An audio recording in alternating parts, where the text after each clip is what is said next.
Bienvenidos a esta tercera entrega de video tutoriales sobre el lenguaje de programación Java. Hoy estaremos analizando las estructuras condicionales. Empecemos. En las anteriores entregas hemos desarrollado aplicaciones sencillas siguiendo una estructura de programación secuencial, pero existen casos en los que se debe tomar una decisión en función de un requerimiento. Por ejemplo, si nos solicitan determinar si un número ingresado es positivo, negativo o en su defecto 0, o par, o si es divisible para otro número, o si una persona es mayor de edad. Y así podemos seguir estableciendo una serie de requerimientos que solo pueden ser resueltos mediante la aplicación de estructuras condicionales. A las estructuras condicionales las representamos con la sentencia if, que es un si condicional, y ella se encarga de evaluar una expresión y determinar si dicha expresión es verdadera o falsa. Para ello hace uso de los operadores relacionales, y en Java son los siguientes: mayor, mayor o igual, menor, menor o igual, igual y diferente. Cabe destacar que en Java, cuando queremos hacer una comparación, debemos utilizar doble igual, porque si utilizamos un solo igual, estamos haciendo una asignación de un valor a una variable, y el signo de diferencia está compuesto por el operador de la negación y un solo igual. Eso debemos tenerlo en cuenta en el momento en que estemos estableciendo las comparaciones a través de estos operadores. Sobre los tipos y estructuras condicionales hay varias consideraciones. Nosotros vamos a tomar en cuenta la existencia de estructuras condicionales simples, compuestas y anidadas. En esta sesión trabajaremos con las estructuras condicionales simples, y estas son aquellas que nos presentan una alternativa de solución, ya sea por el verdadero o por el sí, o en su defecto por el falso, por el no. Debemos tener en cuenta que después de haber evaluado la expresión, el if nos va a dar solo una respuesta y no ambas a la vez. Su sintaxis es la siguiente: if, y entre paréntesis colocamos la expresión, luego entre llaves van las instrucciones que se van a ejecutar en el caso de que la expresión sea verdadera. En el caso de que la expresión sea falsa, vamos a utilizar la cláusula else, y entre llaves irán las instrucciones a ejecutarse por ese camino. Cabe destacar que la cláusula else sirve para indicar las instrucciones que se ejecutarán en caso de no cumplirse con la condición, y su uso depende del requerimiento que se haya establecido para el programa. Veamos un ejemplo sencillo. Y vamos a utilizar para esto nuestro Eclipse. Consideremos que se nos pide ingresar un número por teclado y luego determinar si dicho número es divisible para 2. Es importante tener en cuenta que para determinar si un número es divisible para otro, debemos obtener el residuo de la división entre ambos, y este residuo debe ser 0. Para obtener el residuo de una división utilizaremos el operador mod. Bien, vamos a trabajar. Recordemos, lo primero que debemos hacer es importar la librería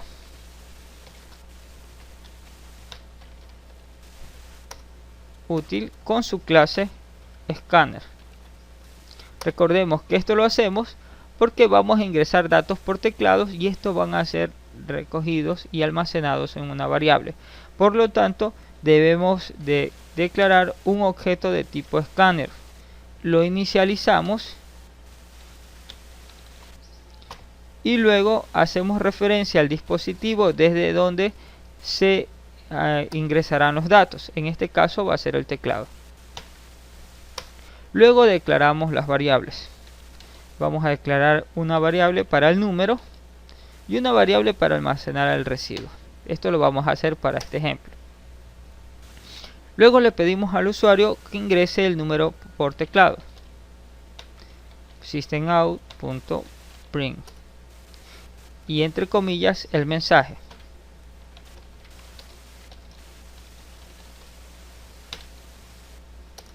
Bien. Luego en la variable num vamos a almacenar este número. Recordemos que los valores ingresados en Java por teclado son considerados como un string. Por eso debemos de utilizar el objeto teclado y luego devolvérselo a la variable num del mismo tipo de dato en que fue declarada esta variable. Por ejemplo, num fue declarado del tipo entero. Entonces se la vamos a devolver como un valor de tipo entero. Ahora vamos a establecer el residuo. Vamos a obtenerlo. Y como les decía, utilizaremos el operador mod. El operador mod está representado por el símbolo del porcentaje y vamos a decir num mod 2. Entonces será la división del número que yo ingrese y este residuo, se va a obtener el residuo, se quedará almacenado en la variable res. Y aquí es donde voy a establecer mi condición. Y voy a preguntar si res es igual. Recordemos que para las condiciones, cuando vamos a comparar dos valores, debemos utilizar doble igual. Porque si utilizamos un solo igual, estamos haciendo simplemente la asignación de un valor a una variable. Entonces preguntamos si el residuo es igual a 0. Mostraremos un mensaje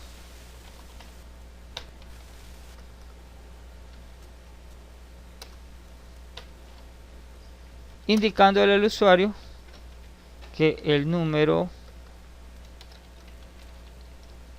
ingresado no es divisible, perdón, si es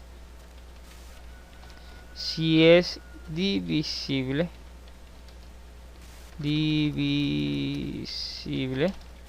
para 2, ¿no? Bien, vamos a ejecutar.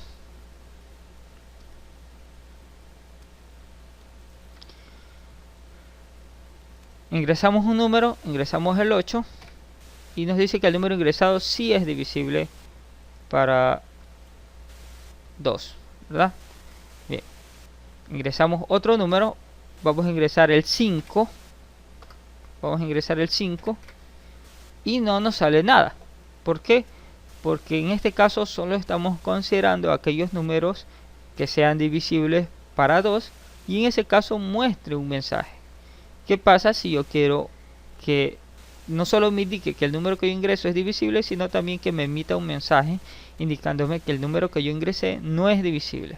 Para eso utilizamos la cláusula else y enviamos un mensaje, ¿no? En este caso le decimos que el número ingresado no es divisible para 2. Vamos a comprobarlo. Ingresamos primero un número que sea divisible. El número ingresado es divisible para 2. Ahora ingresamos otro número. El número ingresado no es divisible para 2. Con esto hemos terminado este primer ejemplo. Vamos a trabajar con otro ejemplo. Vamos a entrar en el caso de que nos piden calcular el valor que debe pagar un cliente en un almacén de llantas, sabiendo que si compra más de 3 llantas deberá pagar $110 por cada llanta, pero si compra 3 o menos llantas, o sea, en el caso contrario, en caso de que compre 3 o menos llantas, deberá pagar $150 por cada llanta. Bien, aquí ya tenemos nuestra clase, ¿no? La clase llantas. Yo ya tengo importada el escáner, la clase escáner, y creado el objeto. Ahora voy a proceder a declarar las variables. Las voy a declarar por ahora enteras. Una variable para el número de llantas, una variable para el valor de las llantas y una variable para el valor a pagar. Le pedimos al usuario que ingrese la cantidad de llantas a comprar.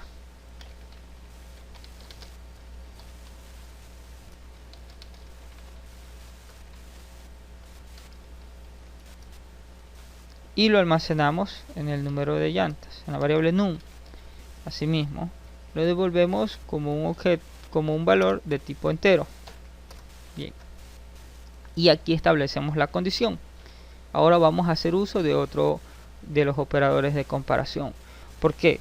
En este caso debemos preguntar si el número de llantas compradas es mayor a 3.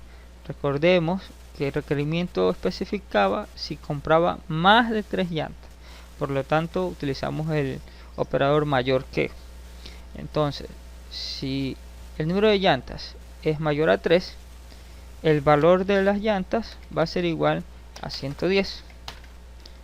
En caso contrario, en caso de que él compre 3 llantas o menos, el valor de la llanta va a ser de 150. Ahora vamos a calcular el valor a pagar. El valor a pagar va a ser igual al número de llantas por el valor de las llantas. Y ahora nos toca informarle al usuario cuánto va a pagar por cada llanta y el valor total a pagar.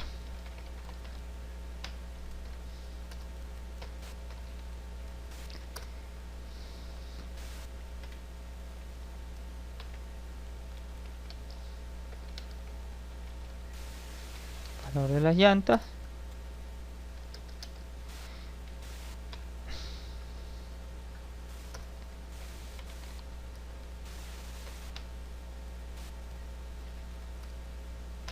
Bien, en este caso, como voy a mostrar más de un mensaje como resultado por consola, voy a hacer uso de println. Funciona igual que print porque ambos muestran un mensaje por consola. La diferencia es que println muestra el mensaje y da un salto de línea. En este caso, si yo no utilizara println, me va a mostrar en la misma línea los dos mensajes y los valores de las variables. Y eso no necesito yo. Yo necesito que en una línea me muestre el valor de la llanta y en otra línea me muestre el valor a pagar.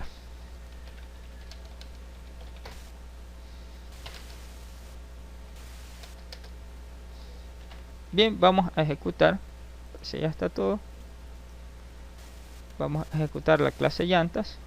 Cantidad de llantas a comprar, vamos a probarlo primero con un valor superior a 3. Vamos a poner 5. Valor llanta 110 y el valor a pagar 550. Vamos a hacer con un valor inferior, vamos a hacerlo con 3. Me dice valor llanta 150 y valor a pagar 450. Bien, resumiendo, hoy hemos aprendido a utilizar las estructuras de condición if y su paso también la cláusula else, ¿no? Para evaluar una expresión. Hemos repasado los operadores de comparación. Hemos aprendido a utilizar el operador mod, que es el cual devuelve el residuo de una división entre dos números, ¿no? Y hemos aprendido también a mostrar un mensaje y dar automáticamente un salto de línea a través de println. Bueno, en la próxima sesión de trabajo veremos las estructuras condicionales compuestas y haremos unos ejercicios también. Espero que este video les haya sido de gran ayuda y si les fue de ayuda, no olviden suscribirse y dar me gusta, ¿no? Bien, nos vemos en la próxima sesión de trabajo.